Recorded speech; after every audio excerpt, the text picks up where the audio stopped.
لله الذي أرسل رسوله بالهدى ودين الحق ليظهره على الدين كله وكفى بالله شهيدا. والصلاة والسلام على سيدنا محمد النبي المصطفى وعلى آله وصحبه نور الهدى. Amma ba'd.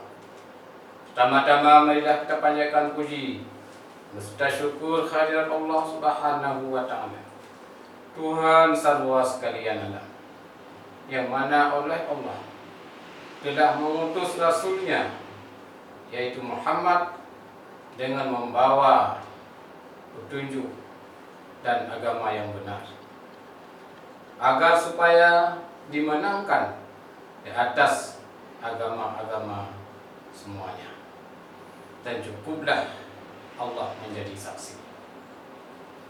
Dia pula lah yang senantiasa mencurahkan berbagai macam rahmat dan nikmat kepada kita, baik nikmat hidup, nikmat sehat, istimewa, nikmat iman dan nikmat Islam. Berikutnya selawat dan salam mari sama-sama kita sampaikan kehadiran Nabi besar Muhammad sallallahu alaihi wasallam, rahmatan lil alamin, penutup segala nabi dan penutup segala rasul.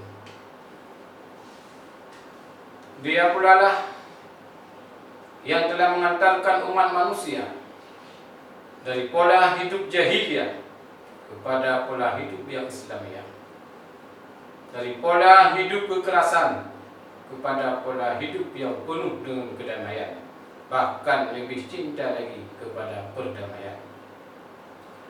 Rahmat dan sejahtera kepada keluarganya dan sahabatnya sekalian. Para pemirsa yang dimuliakan Allah Subhanahu wa taala, marilah sejenak kita mengikuti ceramah agama dengan tema syariat Islam wajib dijaga. Pemirsa yang berbahagia, yang dimaksud dengan syariat adalah peraturan-peraturan yang telah ditetapkan oleh Allah Subhanahu wa taala dan diturunkan kepada baginda Muhammad Rasulullah sallallahu alaihi wasallam, agar umatnya akan mendapat memperoleh kebahagiaan hidup di dunia dan kebahagiaan hidup di akhirat dengan yang sebaik-baiknya dan sesempurna-sempurnanya. Sebagaimana firman Allah Subhanahu wa taala, A'udzu billahi minasyaitonir rajim. Bismillahirrahmanirrahim. Summa ja'alnaka 'ala syari'atin minal amr fattabi'ha wa la tattabi' ahwa'al ladzina la ya'lamun. Yang artinya, kemudian kami jadikan kamu atau kami turunkan kamu di atas syariat daripada agama itu, yaitu agama Islam. Fattabi'ha, maka ikutilah syariat tersebut. Wala tattabi', dan janganlah kamu mengikuti ahwa'al ladzina, keinginan hawa nafsu orang-orang yang tidak mengetahui. Pemirsa yang budiman, di negara kita Aceh Darussalam kurang lebih 20 tahun yang sudah berlalu, syariat Islam sudah ditegakkan. Namun sampai hari ini kita melihat dalam pelaksanaan, dalam implementasi di tengah-tengah masyarakat ini banyak yang belum terpenuhi dan belum tercapai sebagaimana yang kita inginkan, sebagaimana yang kita harapkan. Syariat Islam ini adalah meliputi yang pertama bidang akidah. Bidang akidah menyangkut dengan keyakinan dan keimanan. Namun hari ini juga banyak kita melihat banyak ajaran-ajaran, aliran-aliran yang berkembang di tengah-tengah masyarakat kita, yaitu di luar Ahlus Sunnah wal Jamaah. Sebagai contoh, ada pihak-pihak yang hari ini tidak lagi mengakui yaitu sifat yang wajib pada hak Allah Ta'ala itu 20.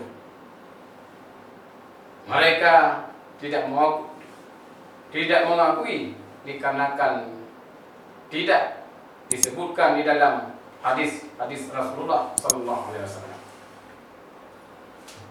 Kemudian syariat Islam juga di bidang ibadah. Ibadah yang pokok terutama sekali adalah salat.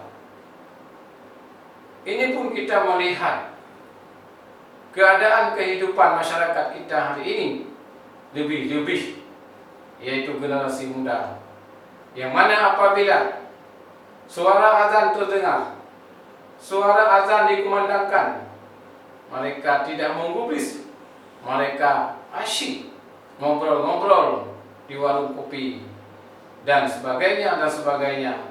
Bahkan kadang-kadang sebahagian yang asyik dengan mereka melakukan hal-hal yang dilarang oleh agama Islam, oleh syariat Islam. Apakah yang hari ini kita kenal dengan adanya judi online, yaitu melalui internet. Dan banyak juga hal-hal yang lain yang bertentangan, yaitu dengan nilai-nilai syariat. Apakah itu yang termasuk juga narkoba ataupun merajalelanya hari ini, yaitu munculnya kebohongan, fitnah, yaitu di mana-mana. Dan yang ketiga adalah syariat juga meliputi di bidang muamalah. Di bidang muamalah ini artinya hal yang bertautan dengan hubungan manusia antara manusia ataupun manusia dengan pribadinya. Contohnya saja kalau kita katakan di dalam berpenampilan, di dalam berpakaian juga banyak yang tidak lagi memenuhi yaitu unsur-unsur nilai syariat. Dalam hal berpakaian, pertama sekali adalah kaum wanita, di mana pakaian yang dipakai adalah pakaian yang tidak mengandung nilai syar'i ataupun yang disebut dengan pakaian-pakaian ketat dan sebagainya. Ini adalah juga semua melanggar dengan ketentuan syariat. Padahal pakaian itu adalah juga kewajiban agama, yaitu diwajibkan kepada kita menutup auratnya. Kemudian juga hal-hal yang lain yang menyangkut dengan munakahat, perkawinan. Kita dianjurkan apabila seseorang lelaki ingin menyalurkan hubungan syahwatnya, nafsu syahwatnya dengan berlainan jenis, maka harus mengikuti yaitu proses ijab kabul ataupun akad nikah. Tetapi namun demikian, banyak terjadi selingkuhan yang ini juga bertentangan yaitu dengan nilai-nilai syariat dalam agama Islam. Bahkan pemerintah kita semuanya ini sudah disusun kanun-kanun, bagaimana dengan kanun Maisir, kanun Khalwat dan yang lain-lainnya. Tetapi kita belum siap, belum semuanya berkeinginan untuk kita tegakkan yaitu ajaran-ajaran Islam ini di tengah-tengah kehidupan kita. Seperti kita sebutkan tadi, mungkin yang banyak kelalaian generasi muda yaitu pada warung kopi umpamanya, maka oleh pihak pengelola, pihak pengusaha daripada warung kopi juga harus ada keinginannya, yaitu untuk menegakkan syariat Islam ataupun nilai-nilai syariat Islam, agar supaya kita ini akan mendapat kehidupan yang layak, yang bahagia di sisi Allah Subhanahu wa Ta'ala. Di akhirnya saya akan menutupi tausiah singkat ini yaitu dengan sebuah syair di Nanggro Aceh, tentang syariat Islam.